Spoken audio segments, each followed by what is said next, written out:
નમસ્તે વિદ્યાર્થી મિત્રો, કેમ છો? મજામાં ને? ગયા અંકમાં આપણે ખૂબ પ્રવૃત્તિઓ કરી. આજે પણ આવી સુંદર મજાની પ્રવૃત્તિઓ સાથે ફરીથી તમારું જ્ઞાન સેતુ કાર્યક્રમમાં સ્વાગત છે. આજે મિત્રો આપણે ધોરણ 7ના જ્ઞાન સેતુ પુસ્તકમાંથી યુનિટ 6નો અભ્યાસ કરવા જઈ રહ્યા છીએ. તમને ખ્યાલ છે એમ આપણે કંઈ નવું શીખવાનું નથી, પરંતુ આપણે અગાઉ શીખેલી બાબતોનું જ પુનરાવર્તન કરી રહ્યા છીએ, જેથી ધોરણ 7માં આગળના અભ્યાસમાં આપણને તકલીફ ન પડે. તો મિત્રો, ખૂબ જ આનંદમય પ્રવૃત્તિ કરવા માટે તમે બધા તૈયાર છો ને? તો ચાલો આપણે આપણા જ્ઞાન સેતુ પુસ્તકમાંથી unit 6 a ship can walk આ એકમ જોઈએ. અહીં તમે જુઓ તો સૂચના આપી છે. તમારા શિક્ષક નીચેના શબ્દો બોલશે અને તે પ્રમાણે અભિનય કરશે. તમે તે પ્રમાણે બોલો અને અભિનય કરો. તો અહીં આપણને ઘણી બધી એક્ટિવિટીઝ આપી છે, પણ પહેલી એક્ટિવિટીમાં આપણને જે વર્ડ્સ આપ્યા છે એની એક્શન કરવાની છે. અગાઉના અંકમાં આ એક્શન આપણે કરી ચૂક્યા છીએ. તો ફરીથી સમય ન બગાડતા હું માત્ર એક્શન વર્ડ્સ છે એ વાંચીશ અને તમારે ધ્યાનથી સાંભળવાના છે અને તમારી જાતે એ યાદ કરી અને એની એક્શન કરવાની છે. તો ઝડપથી હું આ શબ્દો બોલું છું જે તમારે ધ્યાનથી સાંભળવાના છે. Jump, sit, stand up, raise your hand, hold your ear, touch your nose, dance, hop, bend, laugh, cry, close your eyes, join your hands અને jump again. આ એક્શન્સ આપણે કરી એના પછી એક સુંદર મજાની રાઇમ આપણને આપેલી છે, જે રાઇમ આપણે અગાઉના ધોરણમાં શીખી ગયા છીએ. આઈ એમ જમ્પિંગ. બરાબર? તો એક વખત આ રાઇમ આપણે વાંચીશું અને પછી આ રાઇમને હું ગાઈશ. તમારે ધ્યાનથી સાંભળવાની છે અને એક્શન પણ કરવાની છે. તો મિત્રો તૈયાર છો ને? તો એક્ટિવિટી 2ની અંદર આપણે જોઈએ તો રિસાઇટ એન્ડ સિંગ. હવે હું રીડ કરું છું, તમારે ધ્યાનથી એ જોવાનું છે. I am jumping. I am jumping. Look at me. Can you jump as I do? Yes, I can. Yes, I can.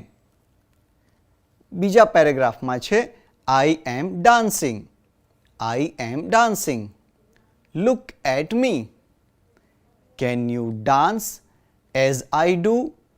Yes, I can. Yes, I can. છેલ્લા પેરેગ્રાફમાં જોઈએ તો I am sleeping. I am sleeping.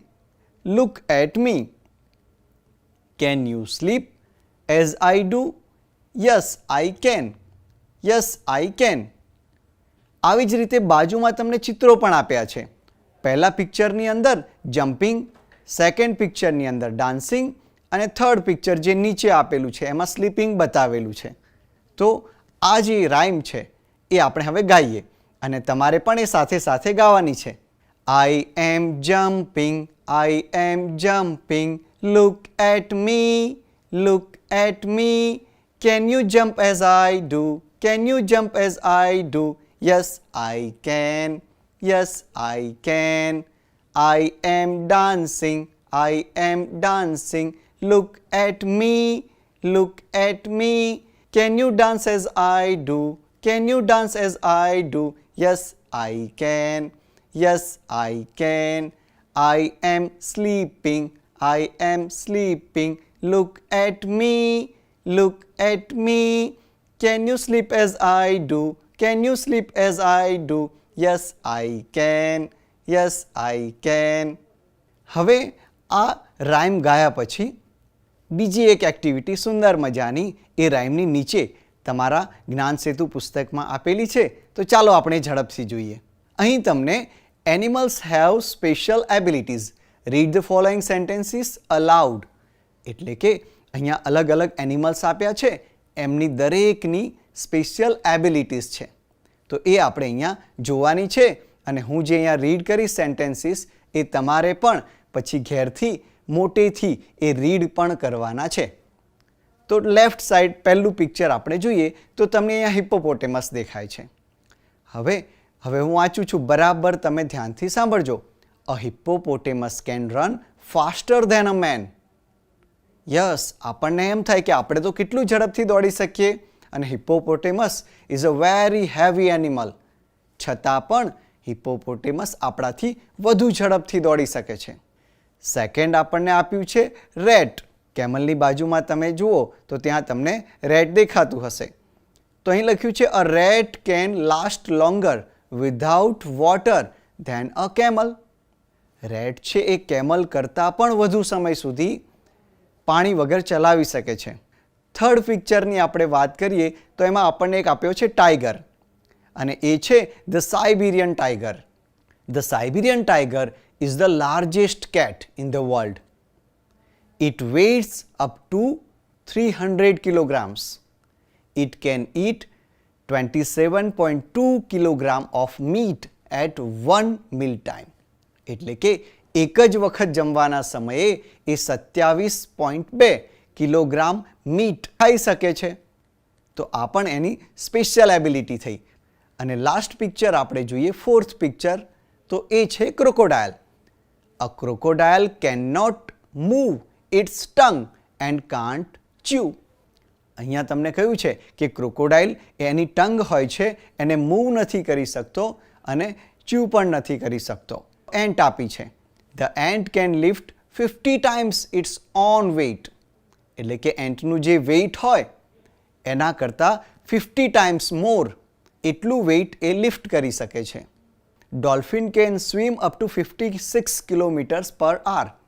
તો 1 આવરની અંદર એ 56 kilometre swim કરી શકે છે, અને આટલું ફાસ્ટ કોઈ સ્વિમ કરી શકતું નથી. લાસ્ટ પિક્ચર તમે જુઓ તો એમાં તમને જીરાફ આપ્યું છે, અને a giraffe can clean its ears. આપણને સરપ્રાઈઝ લાગે કે ઇયર્સ તો સાઈડ પર હોય અને ટંગ તો મોંમાં હોય, છતાં પણ a giraffe can clean its ears with its 21 inches long tongue. એટલી એની ટંગ લોંગ હોય છે કે એની ટંગ વડે એના ઇયર્સને એ ક્લીન કરી શકે છે. તો અહીંયા આપણે અલગ અલગ એનિમલ્સની સ્પેશિયલ એબિલિટીઝ જોઈ. તો હવે આપણને જે એક્સરસાઇઝ આપી છે એમાં આપણે જે સ્પેશિયલ એબિલિટીઝ જોઈ, જે પ્રાણીઓની, એ પ્રાણીઓના નામ આપણે આ બ્લેન્ક્સમાં લખવાના છે. એટલે કે સ્પેશિયલ એબિલિટીઝવાળા પેરેગ્રાફ્સ જે વાંચ્યા આપણે, એમાં જેટલા એનિમલ્સની આપણે વાત કરી એ બધા જ એનિમલ્સ છે એ આપણે અહીં લખવાના છે. હા, પણ તમારે લખવાનું નથી, તમારે માત્ર અહીંયા સમજવાનું છે, અને એપિસોડ પૂર્ણ થાય પછી તમારી જાતે આ બધી જ વસ્તુઓ પૂર્ણ કરવાની છે. તો ઝડપથી આપણે એ જવાબો જોઈ લઈએ. અહીં તમે જુઓ તો સૂચના આપેલી છે, list out the names of all animals that you have red in the above activity. એટલે કે ઉપરોક્ત પ્રવૃત્તિમાં આપેલા પ્રાણીઓના નામ નીચે લખો. તો આપણે પહેલેથી યાદ કરીએ તો સૌથી પહેલું આપણે કયું પ્રાણી આવ્યું હતું? યસ, પહેલાં આવ્યું હતું હિપ્પોપોટેમસ.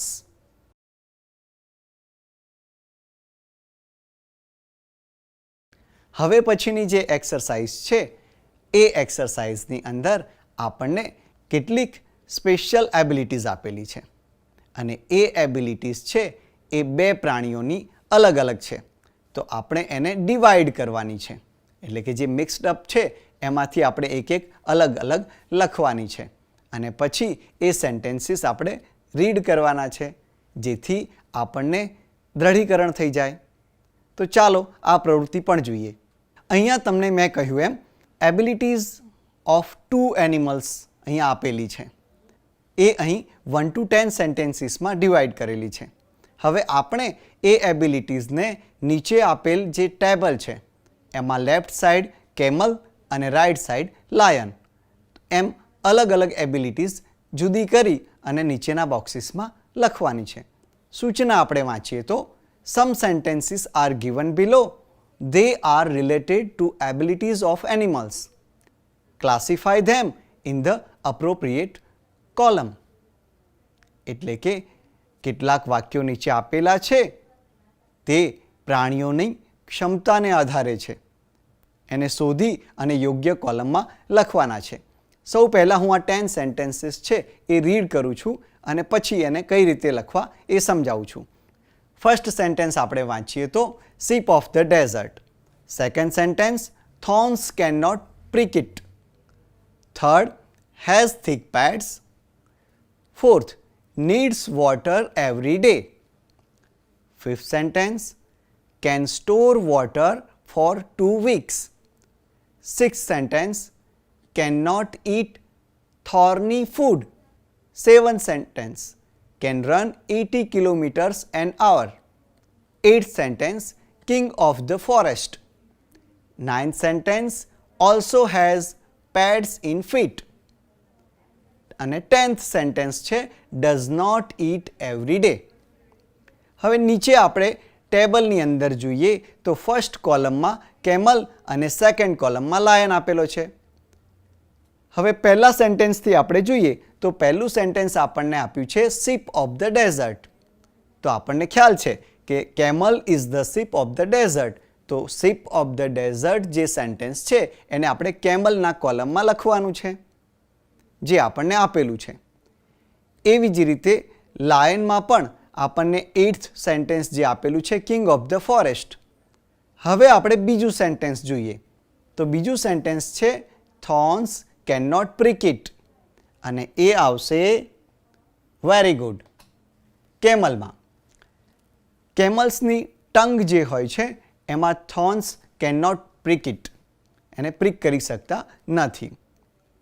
થર્ડ સેન્ટેન્સ જોઈએ તો has thick pads જેના લેગ્સના નીચે થિક પેડ્સ હોય છે તો એ આવશે કેમલ. Very good. તો હેઝ થિક પેડ્સ એ આપણે કેમલના કોલમમાં લખીશું. એના પછી ફોર્થ સેન્ટેન્સ આપણે જોઈએ તો નીડ્સ વોટર એવરી ડે. તો આપણને ખ્યાલ છે કે એ આવશે લાયનમાં. તો અહીં આપણે લખીશું નીડ્સ વોટર એવરી ડે.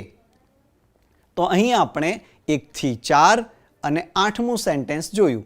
બાકીના જે સેન્ટેન્સીસ છે એ તમારે તમારી જાતે નીચે આપેલા બોક્સીસમાં લખવાના છે જેથી તમને વધુ ખ્યાલ આવે. તો અહીં આપણે આ એક્સરસાઇઝમાં જોયું કે કેમલની સ્પેશિયલ એબિલિટીઝ શું છે અને લાયનની શું છે અને આપણે એ એબિલિટીઝને જે તે કોલમની અંદર લખી. જો બાકી હોય તો એ તમારે ઘેરથી લખવાની છે. અહીં આપણે માત્ર સમજવાનું છે. હવે પછીની એક્ટિવિટી નીચે તમને જે આપી છે એની અંદર તમે જોશો કે તમને કેમલ વિશે એક પેરેગ્રાફ લખવા કીધું છે. હા, એ આપણે જાતે લખવાનો છે કારણ કે આટલા બધા રિવિઝન પછી આપણને કેમલ વિશે લખવું એકદમ સરળ લાગશે. અને આ એક્ટિવિટી જે આપણે કરી કેમલ અને લાયન વિશેની તો એમના જે વાક્યો છે એ પણ આપણને આ પેરેગ્રાફ લખવામાં ખૂબ જ મદદરૂપ થશે. તો અહીં આપણે આ એક્ટિવિટીની અંદર એક પેરેગ્રાફ લખવાનો છે અને એ તમારે જાતે લખવાનો છે. તો ચાલો આપણે એકવાર એક્ટિવિટી જોઈ લઈએ. અહીં તમને સૂચના આપી છે કે write a paragraph on a camel. તો અહીંયા આપણે કેમલ વિશે પેરેગ્રાફ લખવાનો છે. હવે આપણે જે સેન્ટેન્સીસ બનાવવાના છે એ આપણી જાતે બનાવવાના છે. તો હું અહીંયા મારી રીતે પહેલું સેન્ટેન્સ બનાવીશ તો એવું લખીશું અહીંયા કે the camel is my favourite animal. બરાબર છે? આવી રીતે તમારે પણ અલગ તમારી રીતે સેન્ટેન્સ બનાવવાના છે. બીજું એક સેન્ટેન્સ આપણે જોઈએ તો મેં લખ્યું છે અહીં it can walk easily on the sand. જેમ આપણને ખ્યાલ છે કે કેમલના લેગ્સની નીચે થિક પેડ્સ હોય છે. એ થિક પેડ્સના લીધે એ સેન્ડની અંદર ઇઝીલી વોક કરી શકે છે. તો અહીંયા મેં લખ્યું છે કે it can walk easily on the sand.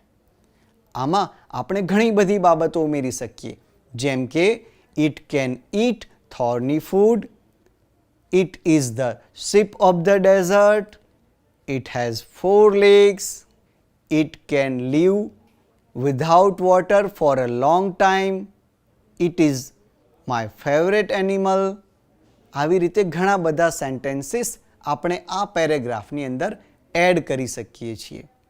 અહીં આપણે આ પેરેગ્રાફ અત્યારે નથી લખવાનો, પરંતુ તમારી જાતે એપિસોડ પૂર્ણ થયા બાદ એ આખો જ પેરેગ્રાફ તમારી જાતે લખવાનો છે. અને એ આખો પેરેગ્રાફ લખાઈ જાય પછી એના આધારે એક બીજી પ્રવૃત્તિ આપણે કરવાની છે, જે એની નીચે આપી છે. તો જુઓ તો તમારી પુસ્તિકામાં આ પ્રવૃત્તિમાં સૂચના છે કે based on the above paragraph, એટલે કે આપણે લખેલ પેરેગ્રાફના આધારે answer the questions with yes or no, હા કે નામાં તમારે જવાબ લખવાનો છે. અહીં તમને 5 સેન્ટેન્સીસ આપ્યા છે. એ 5 સેન્ટેન્સીસ છે એ આપણા માટે ક્વેશ્ચન્સ છે અને આપણે એનો જવાબ જમણી બાજુ આપેલી બ્લેન્કની અંદર યસ અથવા નોમાં આપવાનો છે. મેં અહીં જે પેરેગ્રાફ લખ્યો એમાં મેં 2 સેન્ટેન્સીસ લખ્યા હતા. કયા કયા લખ્યા હતા? Yes, camel is my favourite animal, અને બીજું હતું અ camel can walk easily on send.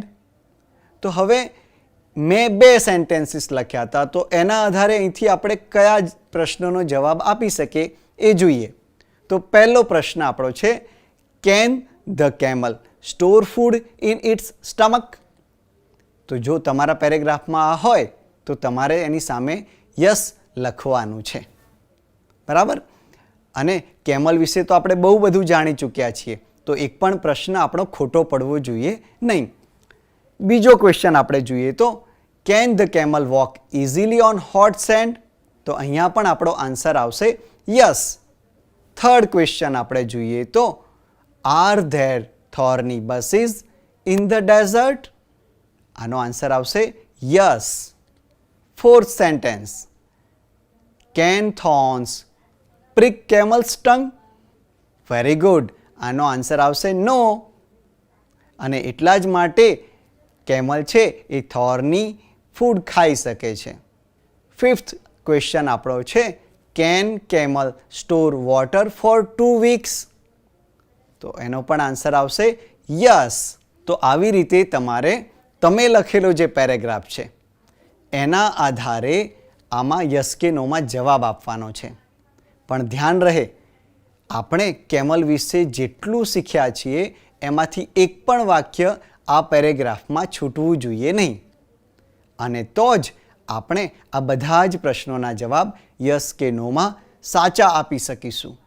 તો મિત્રો, આ બધી જ પ્રવૃત્તિ કરવામાં તમને મજા આવી હશે. હવે એક બીજી પ્રવૃત્તિ જોઈએ.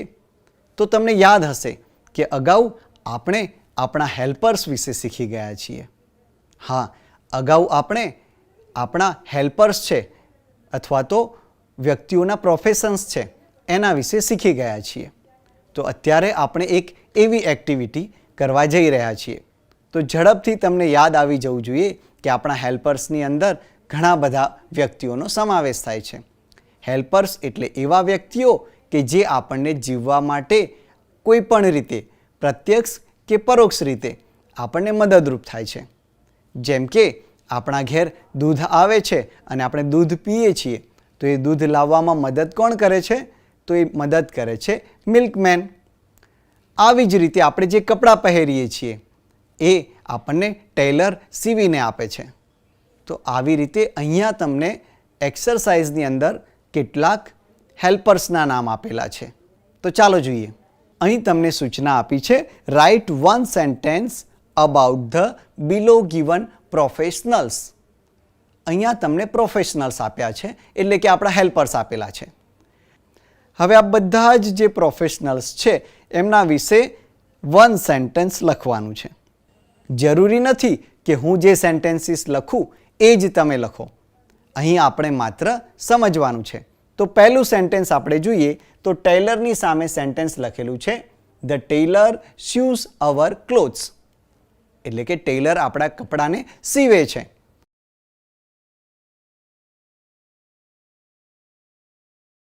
હવે પછીની જે એક્ટિવિટી છે એમાં આપણે રાઇમિંગ વર્ડની પ્રવૃત્તિ કરવાની છે. હા, આપણે ધોરણ 3, 4, 5 અને 6 આ બધા જ ધોરણમાં રાઇમિંગ વર્ડની ખૂબ જ પ્રવૃત્તિઓ કરી અને હવે તો તમામ વિદ્યાર્થીઓને આ એક્ટિવિટી આવડી ગઈ હશે. તો અહીં આપણે શું કરવાનું છે કે અહીં આપણને એક એક્ટિવિટી આપી છે. તમારા પુસ્તકમાં જુઓ તો અહીં આપેલ શબ્દના રાઇમિંગ વર્ડ ફરતે સર્કલ આપણે કરવાનું છે. તો પહેલો વર્ડ આપણને આપ્યો છે કેટ. તો કેટનો રાઇમિંગ વર્ડ છે કેક, રેટ અને બર્ડ. આ ત્રણમાંથી જે સાચો રાઇમિંગ વર્ડ હોય એના ફરતે સર્કલ કરવાનું છે. બોલો તો શું આવશે? Very good. તો અહીંયા આવશે રેટ. Cat, rate.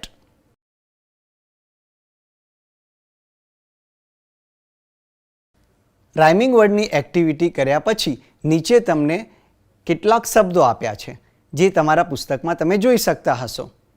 એ તમારે રીડ કરવાના છે. Read with the help of your teacher. શિક્ષકની મદદથી આ શબ્દો તમારે વાંચવાના છે. પણ હવે આ શબ્દો તમને આવડતા જ હશે એટલે ઝડપથી તમારે એ વાંચી લેવાના છે. આ શબ્દો વાંચી લીધા પછી એની નીચેની એક્ટિવિટીમાં આપણને એક પેરેગ્રાફ આપ્યો છે અને પેરેગ્રાફના અંતે બ્રેકેટની અંદર કેટલાક વર્ડ્સ આપ્યા છે. તો આપણે શું કરવાનું છે? તો આ પેરેગ્રાફ ધ્યાનથી વાંચવાનો છે અને પછી એની નીચેની એક્ટિવિટીમાં આપણને કેટલીક બ્લેન્ક્સ આપી છે. તો એ પેરેગ્રાફના વાંચનના આધારે અને બ્રેકેટમાં આપેલા શબ્દનો ઉપયોગ કરી આપણે આ બ્લેન્ક્સ કમ્પ્લીટ કરવાની છે. તો ઝડપથી આપણે પેરેગ્રાફ વાંચી લઈએ અને પછી બ્લેન્ક પણ કમ્પ્લીટ કરી લઈએ. તમારે સાથે લખવાનું નથી, તમારે એપિસોડ પૂર્ણ થયા બાદ જાતે લખવાનું છે. તો ચાલો ઝડપથી આપણે વાંચીએ. Read the passage given below and fill in the blanks by using the words given in the bracket. It was sunny day. The sun was shining brightly. A little frog was jumping here and there. It was very hot. The frog felt tired. He wanted water. Suddenly, he saw a pond filled with water. He became very happy. He jumped into it. He felt better and started swimming in the cool water. He stayed there for long. After some time, he came out of the pond and sat on a rock to rest. બ્રેકેટમાં આપણને શબ્દો આપ્યા છે tired, કુલ, frog, સન, swimming અને happy. અને આ વર્ડ્સના આધારે આપણને અહીં નીચે બ્લેન્ક્સ આપી છે. તો આ બ્લેન્ક્સની અંદર તમે જુઓ તો ઝડપથી આપણને જવાબ આવડી જશે. તો પહેલી બ્લેન્ક છે it was a Sunny day. The blank was shining. તો આપણને ખબર છે કે ધ સન વોઝ શાઇનિંગ. તો અહીંયા આપણે લખવાનું છે sun. The sun was shining.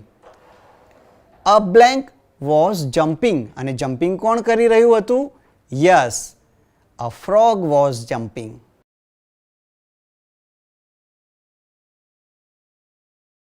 તો આ રીતે પેરેગ્રાફને સમજી અને આપણે આવી ખાલી જગ્યાઓ લખવાની છે.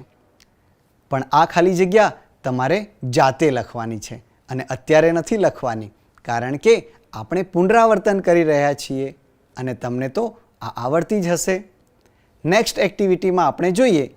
સૂચના આપેલી છે add ING to the given words and write the newly formed word in the given box. Example તમને અહીં આપ્યું છે રન. રનની પાછળના બોક્સમાં તમે જુઓ તો ત્યાં લખ્યું છે રનિંગ. એટલે કે આપણે 10 વર્બ્સ આપેલા છે, એની પાછળ આઈએનજી પ્રત્યય લગાડી અને શબ્દ બનાવીને બોક્સમાં મૂકવાનો છે. તો ફર્સ્ટ આપણો જે વર્બ છે એ છે ડાન્સ. તો ડાન્સનું આપણે બનાવીશું ડાન્સિંગ. હવે અહીંયા ધ્યાન શું રાખવાનું છે? તો જ્યારે વર્બનો છેલ્લો અક્ષર ઈ હોય, તમે ડાન્સમાં જુઓ તો છેલ્લો લેટર છે ઈ, તો એને આપણે કાઢી નાખીએ છીએ. જ્યારે આઈએનજી પ્રત્યય લગાવીએ ત્યારે ઈ જે છેલ્લે છે એ નીકળી જાય છે.